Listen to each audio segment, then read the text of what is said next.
민중의 소리 이완배 기자 함께하겠습니다. 이완배 기자님. 네, 안녕하십니까? 예, 문재인 정부가 국민들이 걱정하기 전에 현안을 하나하나 세심하게 짚어간다는 그런 생각이 듭니다. 특히 가계부채 대책을 선제적으로 해결하기 위해서 별도의 조치가 또 나왔는데 10월 24일에 말이죠.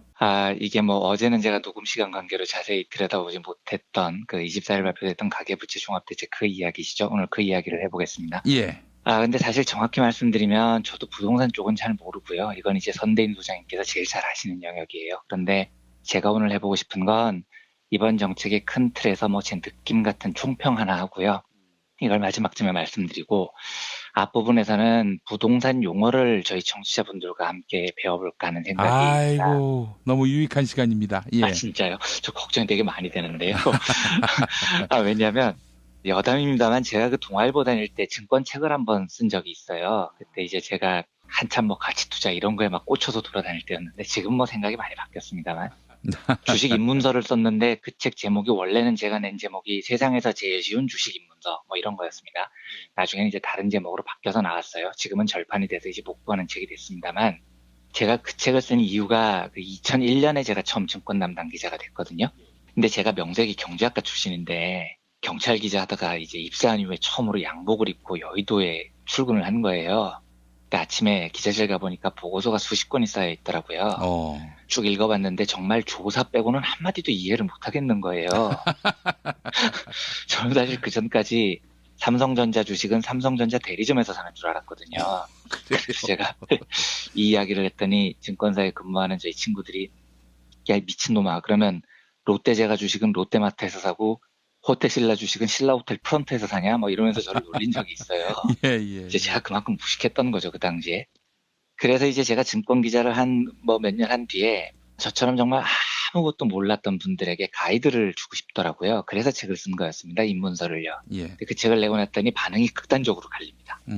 긍정적인 반응은 이게 저처럼 주식에 대해서 아무것도 몰랐던 사람들이에요. 그러니까 너무 유익한 책이에요. 너무 알고 싶었지만 어디 창피해서 물어보지도 못했던 거예요. 이런 반응을 보이시고요. 부정적인 반응은 야, 주식 투자 한 번이라도 해본 사람이면 다 아는 사실을 뭘 책까지 써서 내냐, 시간 낭비 쩐다, 이런 반응이었어요. 그래서 이제 오늘은 아주 기본적인 부동산 용어 한 3가지 정도에 대해서 간단히 공부를 해볼까 하는데, 예. 사실 일반 분들이 부동산 정책에 관해서 기사를 읽을 때 좀 힘들어 하시는 부분이 용어가 익숙치 않기 때문입니다. 그런데 이게 좀 극단적으로 보면 이 분야의 매매나 전세 계약을 해본 경험이 있으신 분들은 이게 너무 쉬운 거예요. 제가 지금부터 말씀드리는 게요. 예. 오늘 이제 말씀드리려는 게 DTI, LTV, 갭 투자 이 3가지 용어를 살펴볼 참인데요. 제가 기대되는 반응은 똑같습니다. 아시는 분들은 뭘 저런 쉬운 걸 내가 다운로드까지 받아서 들어야 돼? 라고 생각하시게 될 겁니다. 그런 분들께는 정말 죄송합니다. 예, 다 아시는 그 이야기 맞고요. 그러니까 10분쯤 뒤로 돌리셔서 후반부만 들어주셨으면 좋겠습니다. 예. 그러니까 이 방송 초반부는 정말 이쪽 이야기를 잘 모르시는 분들만 한번 들어보셨으면 좋겠어요. 24일 발표됐던 정부 가계부채 종합대책의 핵심도 이 DTI라는 걸 조정하는 거였습니다. 보니까 여러 세세한 정책들이 정교하게 짜여져 있는 것 같고요. 저는 상당히 긍정적으로 보입니다.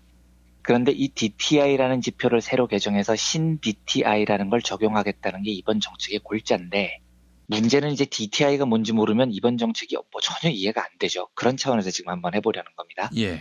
DTI, LTV 이 두 용어가 제일 많이 나오는데 이 두 용어를 이해하기 위한 전제는 우리가 이제 누구한테 돈을 빌려줄 때 그냥 빌려주지 않는다는 겁니다. 상대가 갚을 능력이 있을까 없을까 이걸 판단을 하고 난 다음에 빌려주죠.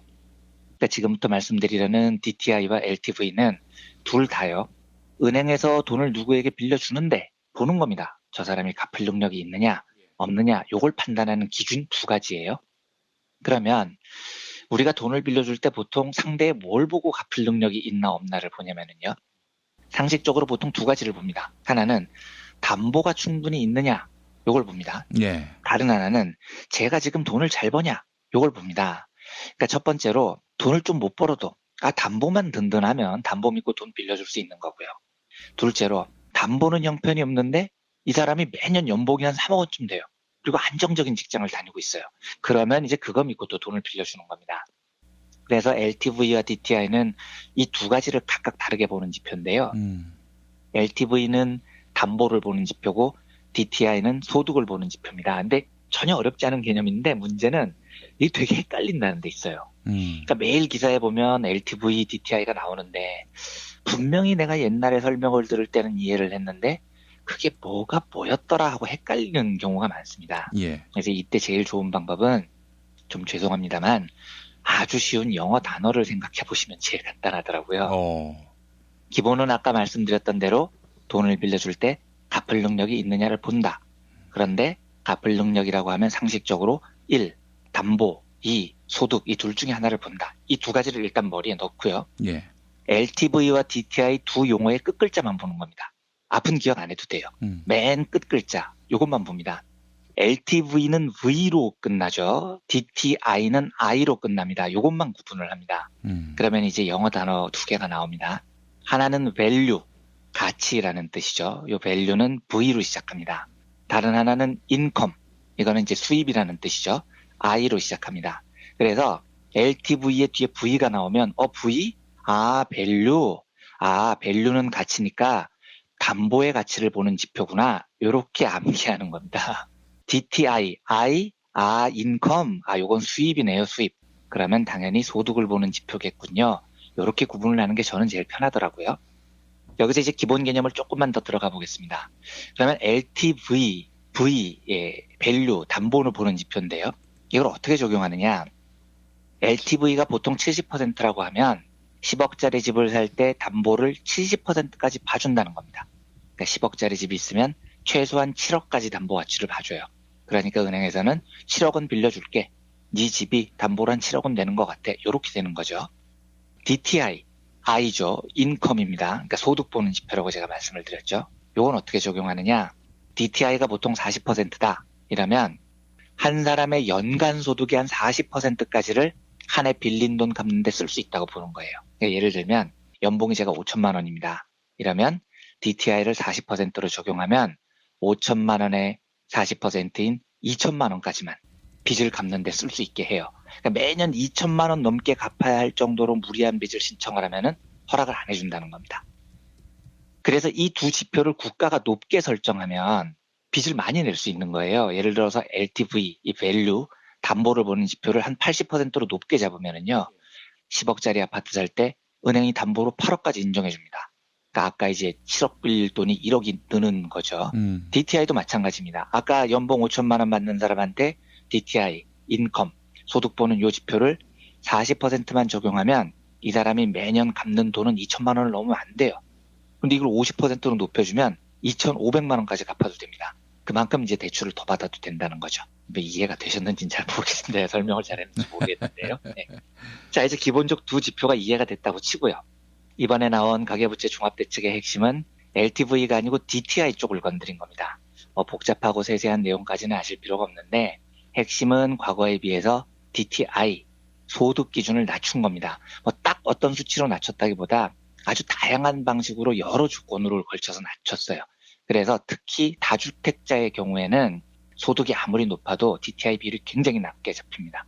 빌릴 수 있는 돈이 얼마 안 돼요. 이렇게 만들어 놓은 겁니다. 이게 이제 이번에 신 DTI를 적용하겠다는 정부 대책의 골자죠. 그래서 언론을 보면 계산을 해보면 기존의 이제 주택담보대출, 아파트를 사느라고 빌린 대출이 한 2억 원 있는 사람이 새롭게 대출을 받을 때는 연봉이 한 6천만 원 정도면 옛날이면 소득 괜찮네요. 한 1억 8천만 원 정도 빌려드리겠습니다. 했는데 신 DTI를 적용을 하면 이걸 굉장히 낮게 잡아서 빌릴 수 있는 돈이 5천만 원 정도로 확 줄어듭니다. 그러니까 이런 식으로 소득 보는 지표를 보다 엄격하게 적용을 하는 거고요. 다주택자를 겨냥합니다. 이게 이제 이번 정책의 핵심입니다. 예. 한 가지 더요. 이번엔 갭 투자라는 것에 대해서 알아보겠습니다. 이것도 이제 예를 들어보면 조금 간단해요. 내가 지금 1,000만 원이 있습니다. 근데 우리나라에는 전세라는 아주 독특한 제도가 있어요. 예. 그래서 이 전세라는 제도를 이용을 합니다. 아파트 가격 1억 원짜리를 발견을 했어요. 그런데 어쩌다 보니까 이 아파트 전세 가격이 9천만 원까지 치솟았습니다. 요걸 사서 전세를 놓으면 보증금 9천만 원을 받을 수 있죠. 요즘 이런 데 많습니다. 전세값이 많이 올라서요. 그러면 이 사람은 1억 원짜리 아파트를 사버립니다. 그 다음에 바로 전세를 놔요.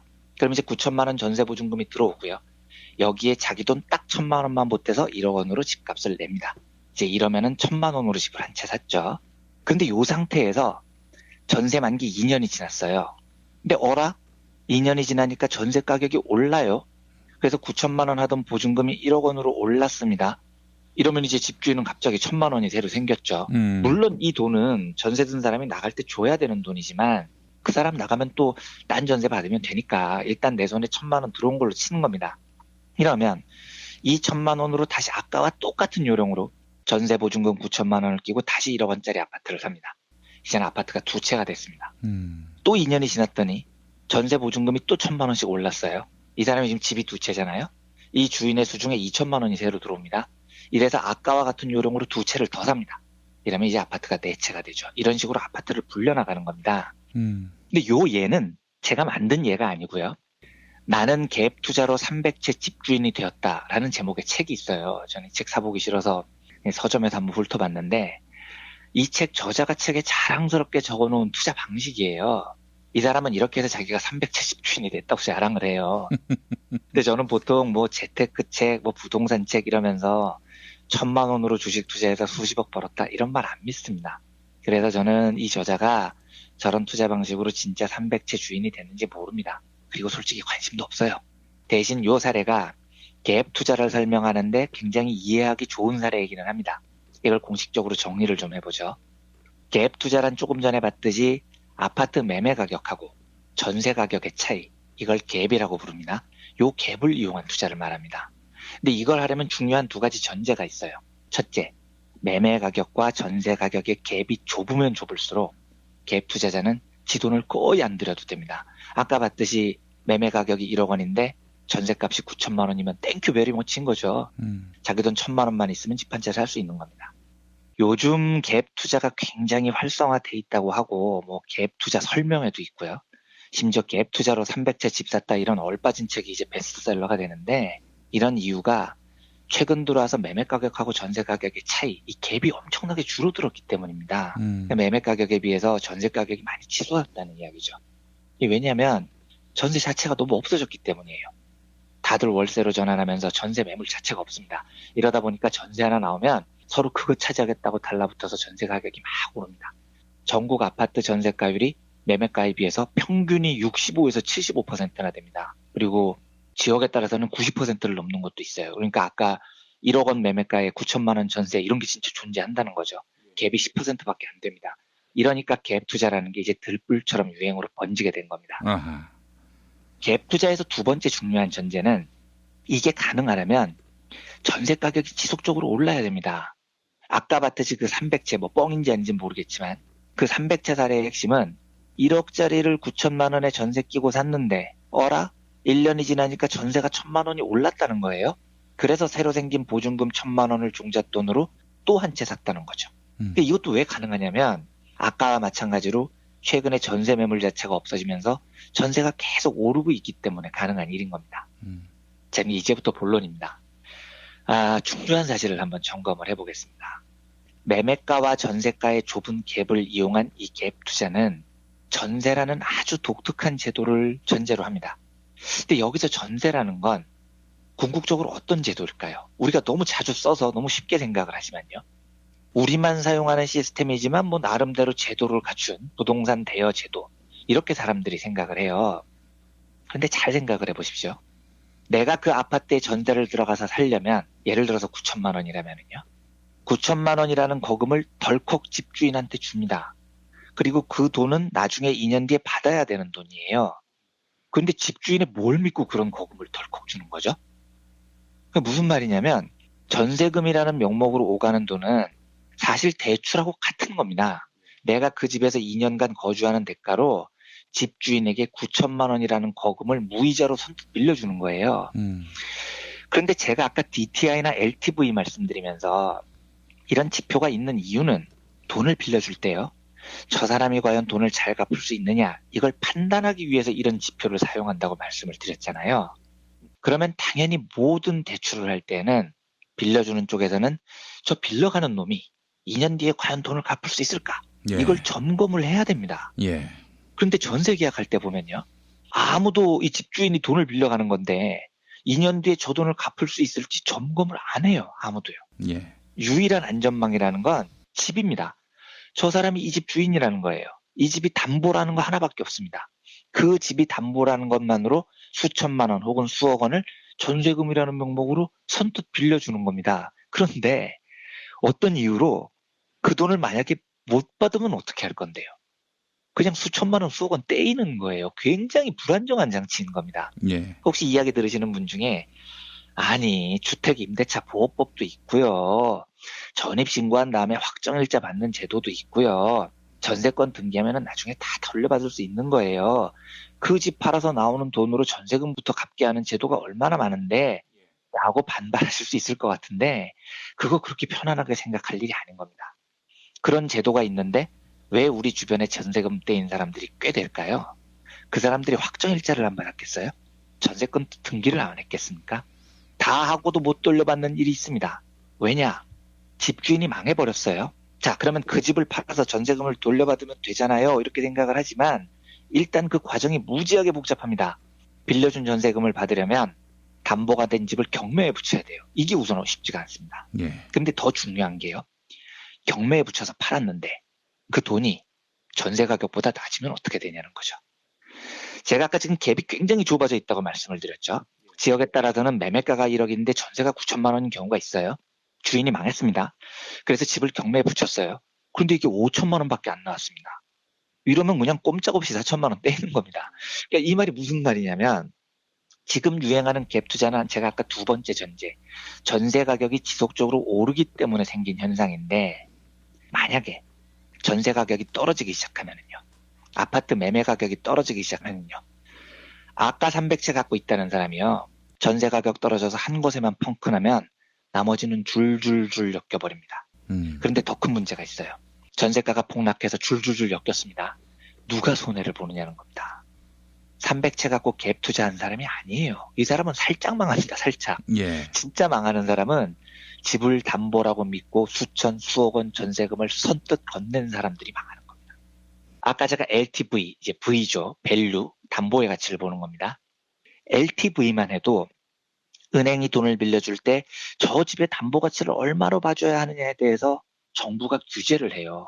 왜냐하면 이걸 너무 높게 잡아줘서 돈을 빌려줬는데 집주인이 망했어요. 그래서 경매를 넘겼더니 집값을 제값에 못 받습니다. 이러면 은행이 망하잖아요. 이런 경우를 대비해서 정부가 LTV를 적절하게 낮게 조정을 합니다. 우리나라는 지역에 따라서 다르지만 대략 한 70%라고 보시면 돼요. 이 정도만 담보로 인정을 해줍니다. 왜 이렇게 하느냐? 부동산 시장이 폭락하면 은행이 돈을 줄줄이 뗄 위험이 있기 때문입니다. 그리고 제가 지난번에 말씀드렸듯이 은행이 돈을 떼어서 망하잖아요. 나라가 박살이 납니다. 그래서 규제를 하는 거예요. 그런데 전세는요. 매매가와 전세가 사이의 이 갭에 대해서 규제가 있습니까? 그러니까 전세도 결국은 집을 담보로 돈을 빌려가는 제도인데 집의 담보 가치를 LTV처럼 70%로 하자 혹은 60%로 하자 이런 규제가 있나요? 없습니다. 그래서 전세 가격이 지금 집 매매가의 90%까지 치솟은 겁니다. 그런데 이때 집값이 폭락하면은요. 담보라고 믿었던 집 가격이 내가 낸 전세 가격보다도 떨어지면은요. 꼼짝없이 떼이는 겁니다. 그러니까 금융공학적으로 보면 전세 제도는 제가 보기에 너무나 위험한 안전장치가 너무 부족한 아주 후진적인 대출 제도라고 저는 생각을 해요. 예. 자, 조금만 더 들어가 보겠습니다. 예. 지금 우리나라 가계부채가 1,400조라고 합니다. 굉장히 위험한 수치입니다, 이게요. 예. 보통 가계부채가 GDP 대비 70에서 75%면 적정하다고 하는데 우리는 이게 막 90% 근처까지 육박해 있어요. 제가 그래서 최경환에 대해서 진짜 감정이 사그러들지 않는 이유가 이런 거예요. 일반인들은 이게 얼마나 위험한지 모를 수 있습니다. 하지만 최경환은 위스콘신에서 경제학 박사를 받은 사람이라고요. 금융투기의 역사를 공부한 사람이면 이게 얼마나 위험한지 모를 리가 없습니다. 게다가 지금 한국은행이 금리 인상을 예고를 한 상태예요. 자, 이러면 이 1,400조에 붙는 이자가 당연히 늘어납니다. 금리가 오르면은요. 당연히 돈 빌린 사람들이 갚아야 될 이자가 늘어나죠. 이게 생각만큼 간단한 게 아닌 게요. 금리를 기준금리를 올리면 보통 0.25% 올리는 건데 들으시는 분들은 0.25%에게 고작 그 정도? 이런 생각이 드시죠? 아닙니다. 가계부채 1,400조에 0.25%를 기계적으로 적용하면은요. 이자 고작 0.2% 오른 건데 빚진 사람들이 더 내야 되는 이자 비용이 1년에 3조 5천억입니다. 우리 국민들이 소비시장에 써야 되는 돈 3조 5천억 원이 날아가 버린 거예요. 그러니까 지금은 문재인 정부가 국민들 소득을 높이기 위해서 진짜 개고생을 합니다. 국민 소득이 높아져야 소비가 증대된다는 확신이 있기 때문이죠. 그런데 아무리 정책을 쏟아붓고 개고생을 해도 소비 1조 원 늘리는 게 이게 간단한 일이 아니거든요. 예. 그런데 금리 딱 0.2% 오르면 소비로 흘러들어가야 될 돈 3조 5천억 원이 매년 날아가 버리는 겁니다. 이러니까 제가 최경환한테 화가 안 나겠냐고요. 지금 최경환이 싸질러 놓은 똥 때문에 얼마나 큰 부담을 안고 지금 정부가 경제를 운영하는지 생각을 해보면 이가 타글타글 갈리는 겁니다. 게다가 이 1,400조 중에 못 갚는 돈이 생기면 이건 뭐 핵폭탄입니다. 이게 다 은행 대출 끼고 집 샀는데 집값이 폭락하면요. 집 산 사람 망하죠? 돈 빌려준 은행 망하죠? 국가 따라서 망합니다. 그런데 여기서 한 가지 더 짚고 싶은 거는요. 그러면 우리가 지금 안고 사는 핵폭탄이 가계부채 1,400조가 전부 다일까요? 저는 아니라고 생각을 해요. 그러니까 제가 아까 말씀드렸듯이 전세는 굉장히 허술한 대출 제도예요. 집주인이 2년 뒤에 갚아줘야 되는 돈입니다. 그래서 그냥 내 집 담보로 수천억에서 수억 원을 그냥 빌려간 거예요. 이 집주인이요. 이 돈 규모가 얼마냐? 2015년 말로 무려 500조 원이 넘습니다. 그런데 이 500조를 냉정하게 말하면 이것도 가계부채로 잡아야 돼요. 가계가 진 빚이니까요. 그런데 이것까지 가계부채로 넣잖아요. 우리 가계부채는 사실상 2,000조에 지금 육박을 하고 있는 겁니다. 그러니까 대한민국 GDP가 1,600조쯤 되는데 국가 전체 GDP보다 국민들이 빌려 쓴 돈 규모가 훨씬 더 커요. 그런데 이 상태에서 아파트 값 떨어지면 이게 얼마짜리 핵폭탄이 터지느냐? 2,000조짜리가 터지는 겁니다. 이거는요. 잘못하면 국가가 재기불능 상태에 빠지게 됩니다. 24일 발표된 정부 대책으로 잠깐 돌아와 보죠. 가계부채 대책이라는 이름을 달고 나왔지만 신DTI를 적용하면서 다주택자의 대출을 옥죄겠다는 게 약간 골자로 보인다는 전 느낌을 받았습니다. 그런데 어제 조선일보를 보니까 이런 제목의 기사로 비아냥거리더라고요. 그 제목이 이래요. 가계부채 대책으로 포장됐지만 뜯어보면 다주택자 잡기. 이렇게 돼 있고요. 첫 문장이 정부가 24일 발표한 가계부채 종합대책은 겉은 부채 관리로 포장됐지만 뜯어보면 다주택자를 옥죄겠다는 정부 포석이 깔렸다. 대출 한도를 현재보다 줄이는 새로운 DTI가 도입되면서 대출을 받아 집을 2채 이상 가진 다주택자들은 타격을 받을 수 없게 됐다. 이렇게 적었어요. 그러니까 이제 비아냥거리는 거죠. 니네들 사실 다주택자 겨냥했으면서 뭘 가계부채 대책이라고 뻥을 쳐. 뭐 지금 이런 얘기를 지금 하고 있는 겁니다. 그런데 제가 이 기사를 보고 조선일보는 정부 대책을 비꼬고 싶었던 것 같은데 저는 이 기사를 딱 보고 조선일보 정답 훌륭하십니다. 이렇게 답을 하고 싶었어요. 제대로 짚었습니다. 조선일보가. 이번 신DTI를 도입한 정부 정책의 외형상 목표는 가계부채를 줄이는 데 있지만 본질은 계획 투자로 다주택을 보유한 사람들의 추가 투자를 막고 이걸 줄이는 데 있다는 조선일보 판단은 정확합니다. 모처럼 저하고 조선일보하고 견해가 일치합니다. 다만 조선일보와 제 관점이 다른 건 조선일보는 계획 투자를 겨냥한 이번 대책을 비아냥거리지만 저는 이게 너무 저글박한 정책이라고 생각을 한다는 점입니다. 정치자분들 다 들으신 분들 생각이 어떠십니까? 이걸 잡아야 되겠습니까? 안 잡아야 되겠습니까? 전세라는 제도라는 이름 아래 진행되는 이 허술한 담보에 대한 아무런 규제 없이 진행된 대출이 500조 원이 넘는 대출 시장입니다. 이걸 규제를 해야 되겠습니까? 안 해야 되겠습니까? 제가 300채 갖고 있다는 그분 부자 되신 게 배가 아파서 하는 이야기가 아니에요. 네. 만약에 집값, 전세값 동반 하락해서 가계부채 1,400조인데 전세 시장에 몰려있는 500조까지 물려서 터지잖아요. 그러면 300채 갭 투자해서 번 너는 그냥 조금 망하지만요. 죄 없는 5,700만 국민은 쫄딱 망하는 겁니다. 이걸 막아야 되겠냐고요? 안 막아야 되겠냐고요? 필사적으로 막아야 되는 겁니다.